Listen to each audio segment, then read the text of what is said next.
Hello, my name is Ummi Aida. I will be presenting cultural space for final project for this subject. So here are my contents, and here are the building is introduction, which is the existing building, which is called Red Scale, is located at Lot 80 Sultan Street, City Centre in Kuala Lumpur. So the site is approximately 1,200 to 1,800 square meter. So the site is currently as a community-based cultural and creative hub. So the current issue with the first environment issue is poorly safety features. Um, One of it is the site has lack of CCTV and other security devices. Some part of the areas in the site have dark and quiet environment due to renovation at the time. And secondly is poor sitting layout or arrangement. Outdoor sitting area have a lack of security, privacy because it's near to hawker stalls at the entrance of the site. And lastly, discomfort in an unhealthy environment. So the lack of air ventilation and air conditioners causes the temperature of the room are hot and humid. The unhealthy air quality in the site is due to lack of greeneries. So for the social issues, first thing is not disabled friendly. The building does not have any elevators or and ramps, therefore make it hard for disabled people to go upstairs. Homelessness. There are few homeless people in the rescue, and I did further research. So the main factor of this problem is the lack of work opportunities. And lastly, transportation. So the red scale is surrounded narrow roads and lack of parking spaces causes heavy traffic, especially during peak hours. So in this slide, I will talk about my IA4 edition. So my IA4 design is to design a user-centered cultural children library with the intention of generating a learning space to cater to stateless or homeless children who have had little formal education, which can improve the life quality and environment of the building. Moving on to stakeholders analysis. So the first stakeholder is client, generally have the highest level of both interest and influence on the project as they're directly on the project.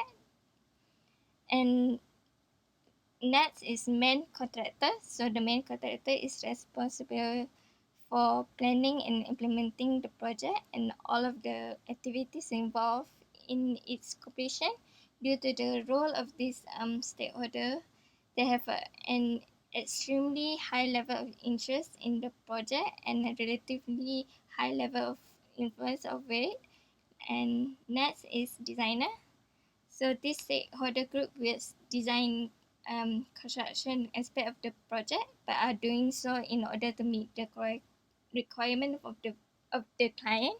As a result, they will have less influence on project than the previous mentioned as stakeholder, but remain highly interested. Next is suppliers. Suppliers are likely to have high level of interest in whether or not a project succeed, or they will keen to continue business with the contractor. But if there are alternative supplier, will have less influence on any project. Sub Subcontractor are those working within a project who has been hired by the main contractor.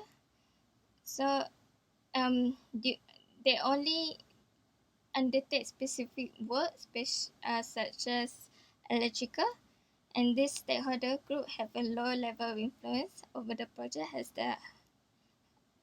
they are simply hired to undertake work, but they have higher level of interest to do the project.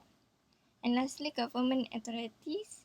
Government authorities are external stakeholders, and are often responsible for the approval and denial of the planning permission and permits for construction.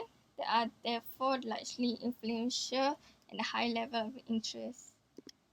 Here are my stakeholder analysis table. Moving on to my case studies. So my first case study is Springdale Public Library, which is an inclusive gathering space. And one of the sustainable strategies implemented in the library that fits with my project is the skylight. Many circular skylights are clad in plexiglass due to their easy maintenance and strength and weather resistant. Plexiglass is better insulated and reduces unwanted outdoor noises. And not only that, this also allow lights to spread evenly throughout the space. Next is Ambient Public Library, which is located in Toronto, Canada, completed in 2017. And this library is a renovated from existing library building. And one of the sustainable strategy is implemented in the library is the colorful terracotta cladding. This makes projects stand out in terms of aesthetics, design, and functionality. And terracotta is a great way to introduce terracotta cladding is also a great way to introduce colors, especially for your facade. And terracotta is 100% natural materials, means that it is immune to weathering and erosion, and also requires low maintenance and retain its gleam for quite a long time. And these are plan, and the right side is the detail on the colorful terracotta screen. My last case study is CC's Wonderland. This designer avoided sharp corners, hard materials, and straight lines to ensure the children's safety. And they also uses light tone materials, and they uses touches of greeneries. And the aim is to create a cozy and impeccable places for children to read and play. And this is their detailed drawings. Lastly, the selection of the proposed application. So one of it is to improve environment is by putting skylight on the roof at the back part of the building that allows in natural light. Uses a green slope roof because the existing roof is already slightly sloped. This can allows water to flow on the same path down the building. And green roof have a lot of benefits and can purifies the air, reduces ambient temperature, regulates the indoor temperature. After that, I have to do like some of the sustainable materials. One of it is white zero VOC paints for the walls, which can reflect 80% of unnatural light.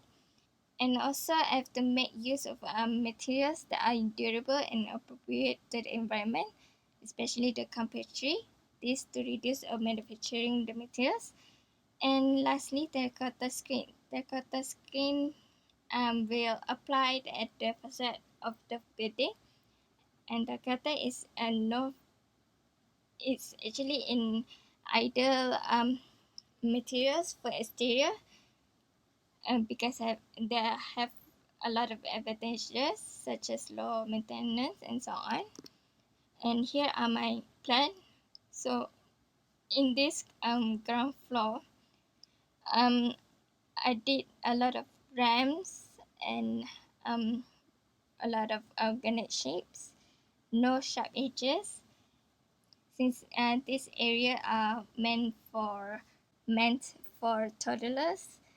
And yeah, so my building also provides formal education, and which basically teaches the mental and sensory skill.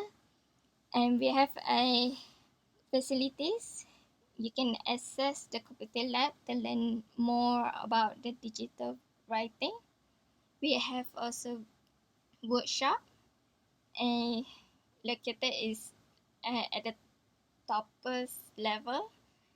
In that workshop, it just teaches sensory skills, especially arts, and this is where um all the kids and toddlers and um, teens comes together because this is the only place they do together. And not only that, the purpose of the um, workshop is to inspires their imagination and creativity.